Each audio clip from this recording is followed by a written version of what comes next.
What's up? This is Renz at Why I Left Religion. We're going to continue our series of What's Wrong with the Bible? Genesis chapter 32. Now go ahead and hit that subscribe button over here on YouTube. If you have a great comment or a good comment or any comment, or if you just want to donate to the channel, hit the heart comment and you can donate. It's greatly appreciated. One day my vision is for me to do this full time, to teach and help people to enlighten themselves, to be able to grow within themselves as they walk away from religion. So let's get started in chapter 32. So your subscriptions are great. If you're seeing this on a different channel, well, actually you wouldn't see this, and this one's only on YouTube. So you got to go to YouTube. Thank you for being here on YouTube. So the book of Genesis, chapter 32. And we know previous to that, we had Jacob. He had ran away from Laban, and they had their dispute. And, you know, Rachel used her menstruation in order to steal the gods of Laban. But if she was supposed to be taking on the God of her husband, she sure stole the gods of Laban. And we also saw Jacob make a pact with Laban based on the God of Abraham and the God of Nahor. And the God of Nahor would have been the gods of Ur, which would have been Enki, Marduk, Enlil, Elnana, all those people. So here's Jacob making a deal, a pact, a covenant based on other gods. So when Jacob went on his way, and the angels of God met him, and Jacob saw them, and he said, "This is God's host." And he called the name of that place Mahanaim. It's interesting how they just name places. Like these places didn't already have a name. People existed here, so it was already called something.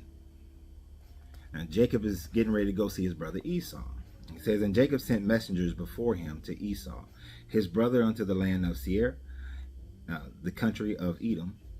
And he commanded them, saying, Thus shall ye speak unto my lord Esau. Thy servant Jacob says thus, I have sojourned with Laban, and stayed there until now." Now, for those who don't remember, Jacob ran and left because he had tricked Esau out of his birthright. He also was sent by his mom to go find a wife because she didn't want him marrying a Canaanite woman. You have to understand, there really isn't such a thing as Canaanite as a one big group. Canaanite is a host of people. It included Hebrews. It included Philistines and Phoenicians and Amorites. So Canaanite is like a catch-all for different groups of people. He says, "I have oxen and asses, flocks and manservants and womanservants, slaves. And I have sent to tell my Lord that I may find grace in his sight." Because he was afraid that Esau would kill him after his father Isaac gave away his birthright. And he tricked Esau by covering him. You know, he covered himself with like hair and all this kind of stuff, you know, so that he can appear to be Esau. Right?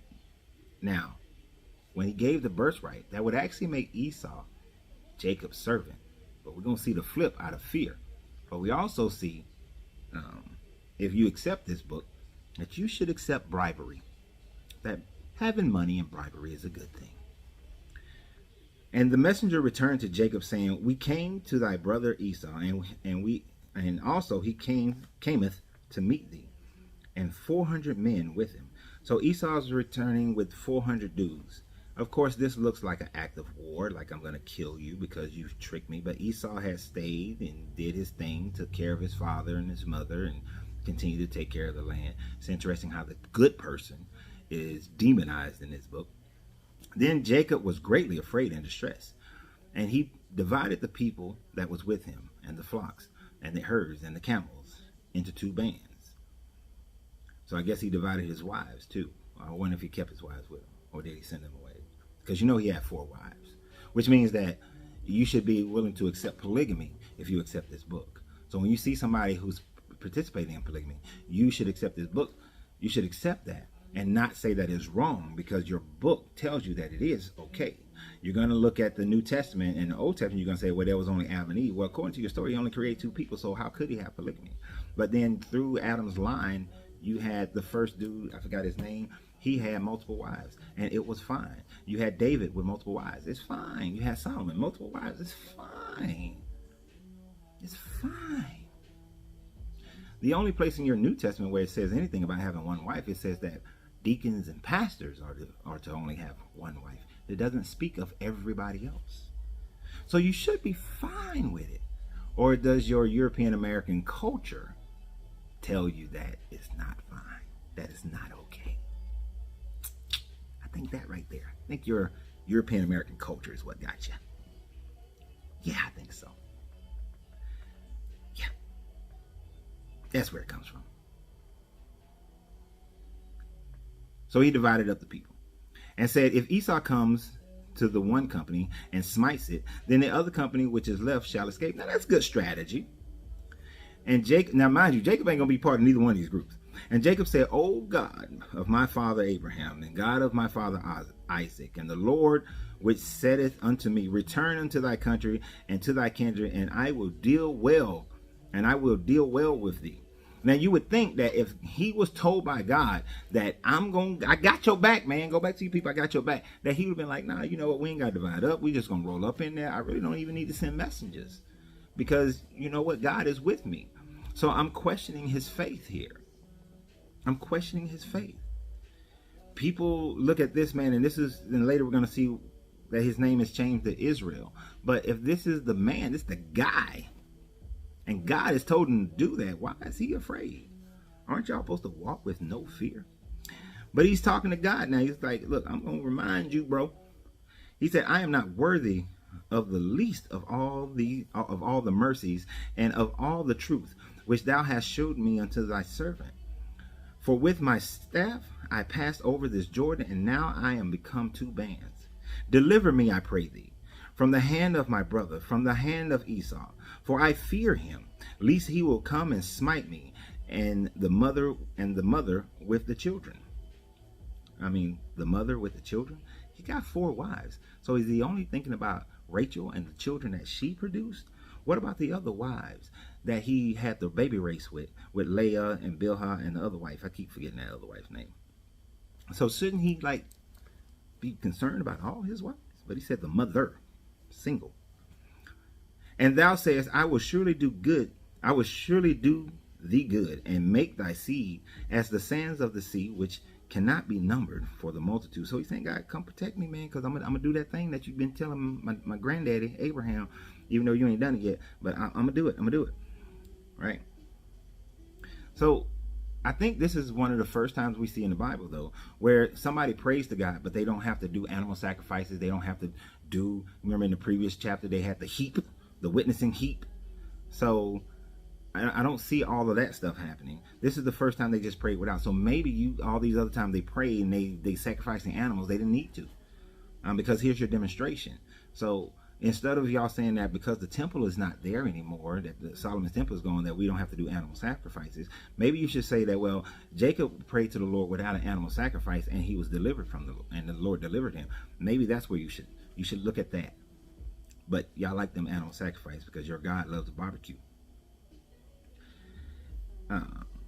And he lodged there that same night, and he took of that which came to his hands a present for Esau and his brother, 200 she goats and 20 he goats, 200 ewes and 20 rams, 30 milch camels of their colts, with their colts, 40 kine,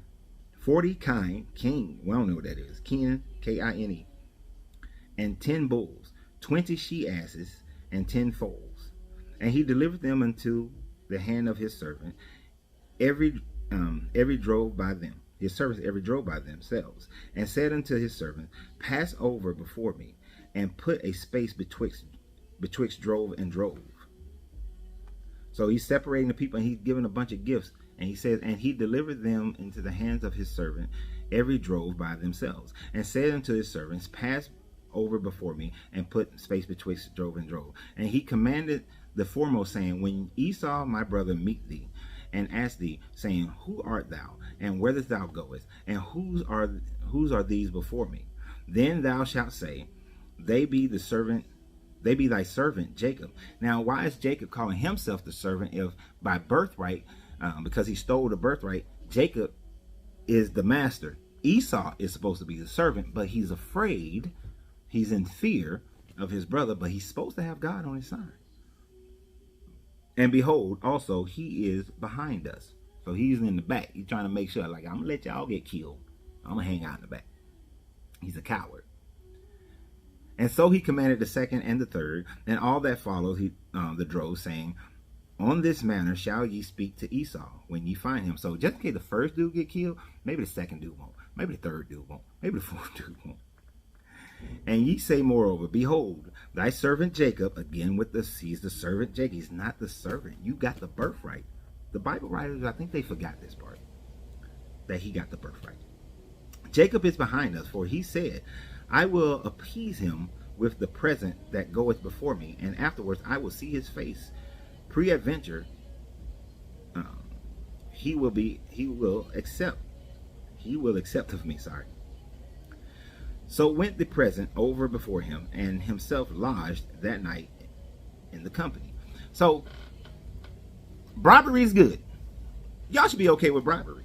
When y'all see lobbyists bribing people, y'all should be cool with that. When you see rich people giving money in order to get land allocations and tax allocations, y'all should be cool with that. When you see your pastor is always hanging around the most influential and the most wealthy people within your churches, you should be cool with that, because Jacob is demonstrating to you that, hey, if I provide presents for the person who's in charge, if I give wealth to the person who's in charge, then they should be accepting of me. So when you see people giving money to your pastors, giving money to your leaders, you should be okay with that, because that's what your boy Jacob did in order to gain favor from his brother. Now here's the good part. We're gonna get into the good part. This is the part that always like throws me off. Like I don't get it. And he rose up that night, and he took his 2 wives and his 2 women servants. So he took all 4. So I guess the women servants now can't be called wives, because they slave wives. And his 11 sons, and passed over the ford of Jabbok. Hold on. Doesn't he have a daughter, Dana? Y'all forgot about Dana? Y'all remember Dana? He had a daughter, Dana. Again, this book doesn't give 2 shits about women. Because I'm taking my 11 sons and my 4 wives. The daughter, But she becomes important again later on, which is why she has a name. Right? And he took them and sent them over the brook, and he sent them over that he had. And Jacob was left alone. So he's like, y'all go ahead, because if he kill y'all, I need to be by myself, because I need to escape. Because let me see if he kill y'all. So this man is willing to sacrifice his family. This man that y'all say the God of Israel, that he's the progenitor, he's the guy. And Jacob was left alone, and there wrestled a man with him until the breaking of the day. So he wrestled with a dude all night. Who is this man? Where did he come from? Where are we gonna find out? And when he saw that he prevailed not against him, he touched the hollow of his thigh. Now, let me tell y'all something. The hollow of his thigh could mean 2 different things. It could mean the part of the thigh right between the thigh and the balls, right? Or it could mean his penis, right? Those are the 2 places that in ancient Hebrew, the hollow of the thigh means. Now, we already know Abraham got people putting their hands up under his thigh to make a promise. So it's a lot of man hands going up under thighs and hollows. Now, I said it could be that space in between. Now, modern day Judaism says it's the tendon that connects the thigh to the hip, which is still, no man is putting his hand all up near my ping ping, near my pom pom.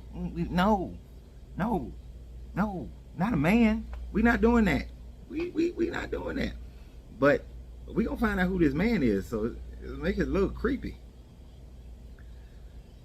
And the hollow of Jacob's thigh was out of joint as he wrestled with him. So they wrestling. Jacob has an injury. He's still handling this dude. Jacob's a bad boy. And he said unto him, what is thy name? And he said, Jacob. And he said, thy name shall be no more Jacob, but Israel. For as a prince. Thou hast power with God and with men, and hast prevailed. And Jacob asked him and said, Tell me, I pray thee, thy name. And he said, Wherefore is it that thou dost ask after my name? And Jacob called the name of the place Peniel. And for I have seen God face to face, and my life was preserved. He fought God. He fought God and won. God couldn't beat a human. A regular ass human prevailed against God with a hip injury where God touched either his ping ping or put his hands right up near his ball sack in the joint, a hollow, right there. Now, for those who don't know, and it's going to say it later on, so I ain't going to say that right now. But God touching his ping or touching the hollow all up in there, all up in there. God's a little, thought you ain't like that kind of stuff. Thought that was an abomination. Be touching men stuff. So I want all of you go and wrestle with your pastor and touch his ping ping. Touch the hollow. Still too damn close. Y'all ball juggling. Nope, not this guy. Now, why did God have to ask his name? I thought your God knew everything. He said he knew the hair, or every hair on one dude's head. I think Isaiah. He said he knew. I know every hair on your head. Why he don't know this man's name? And I thought in your Bible it says that no man could see the face of God and live. Yet he said that he saw the face of God and he has prevailed. God dog it. He prevailed. He didn't just live. He prevailed. And then his life was preserved because he saw the face of God. So next time somebody tells you that no man has seen the face of God, roll on over here to Genesis 32. Roll on over here. Right now. Because he said he saw the face of God. Now, people may say, well, that's all a metaphor. He wrestled with God in his spirit. Okay, so his spirit prevailed against God? Come on, man. This would have been a better story if they said he fought against the devil or a demon or something like that, and he prevailed, and then God came and blessed him. Because this doesn't make no sense. Right? No, it doesn't. It doesn't. Now, it's interesting because there are some versions of this story where it says that Jacob wouldn't let the dude go until he blessed him. Like, I'm not going to let you go. Oh, no, I missed it. Sorry. And he said, I missed it. I skipped that verse. My bad. In verse 26. And he said, when he was wrestling with him all night and he touched his hip joint, and he said, let me go, for the day breaketh. And he said, I will not let thee go until you bless me. So basically, imagine if you whooping somebody's ass, you beating that joker down, right? You pop, pop, pop, pop. Let me go. The dude's just like, let me go, let me go. And you're like, nah, I ain't letting you go till you bless me. Ha! Hey, God, you gonna bless me, God. Bless me, God. So this man got the audacity, the unmitigated gall to tell God that you gonna bless me, damn it. I ain't letting you go until you bless me. Now that could be people say metaphorically, what he's saying is that I'm gonna hold tight to God's unchanging hand until he blesses me. Which means that you are forcing the creator to do something, that you're more powerful than the creator, that you have influence over the creator. Even if you use it metaphorically, you're saying that your will is so strong that you can hold the creator at bay until the creator blesses you. Now I know you're gonna spend that and say, no, it means that I'm gonna have enough faith, I'm gonna stay with my faith, I'm gonna keep begging and pleading to God. No, they wrestling. They're going toe to toe. Whether you take it physically, literally or metaphorically, doesn't matter. This man has more power over God. He prevailed against God and did not die. And he passed over Peniel. The sun rose upon him, and he halted upon his thigh. Therefore the children of Israel do not eat the snood, which shrank, which is upon the hollow of the thigh unto this day, because he touched the hollow of Jacob's thigh in the snood that shrank. This story is also used by the Jewish people to explain why they don't eat a certain piece of meat, that tendon that connects the thigh to the hip, right there where the penis is.